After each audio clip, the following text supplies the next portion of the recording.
नमस्कार सगळ्यांना. आज आपण बनवणार आहे मिक्स पिठाचे थालीपीठ. यासाठी मी गहू, ज्वारी, तांदळाचं पीठ, बेसन पीठ आणि नाचणीचं पीठ घेतलेलं आहे. त्याच्यामध्ये कस्तुरी मेथी, परत मीठ हे घालून मिक्स केलं. त्याच्यानंतर किसलेलं गाजर, तुम्ही बीटही घालू शकता, कांदा आणि कोथिंबीर हे सगळं मिक्स केलं. मी अर्धे वाटे घेतलेलं आहे.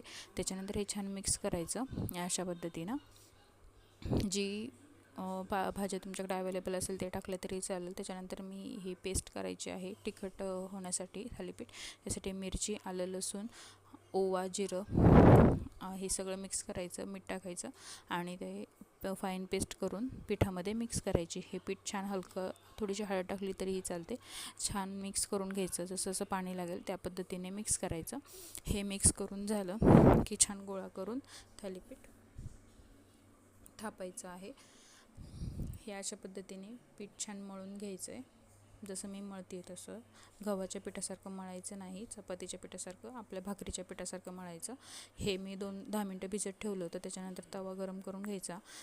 थापण्यासाठी रुमाल किंवा तुम्ही पेपर घेतलं तरीही चालेल प्लास्टिकचा. याच्यावर पाणी लावायचं, थालीपीठ सगळीकडनं थापून घ्यायचं, मध्ये होल पाडायचं जेणेकरून तेल सगळीकडं पसरेल आणि थालीपीठ छान खमंग भाजले जातील. हे पीठ थापलेलं तव्यावर टाकायचं रुमालासकट, हळूच काढायचं.